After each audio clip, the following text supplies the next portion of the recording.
ഇതുണ്ടാക്കിയ ആദ്യം കാർഡ്ബോർഡ് എടുക്കണം. ആ കാർഡ്ബോർഡിൽ ബ്ലിപ്പിനെ പോലെ വരയ്ക്കണം ആദ്യം. അത് കഴിഞ്ഞ്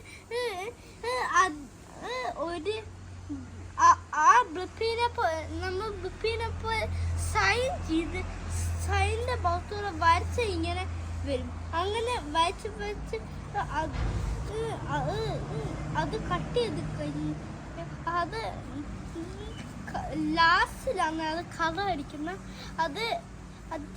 അത് കഴിഞ്ഞ് അതിൻ്റെ പിറ്റേ ദിവസം അത് എടുത്തിട്ട് അതിൽ ഗ്ലൂ ഒട്ടിച്ച് അത് എടുത്ത് വെച്ചിട്ട് അതിൻ്റെ പിറ്റേ ദിവസം അത് കളർ അടിച്ച് ഉണ്ടാക്കണം. അത്രയും ഉള്ളൂ.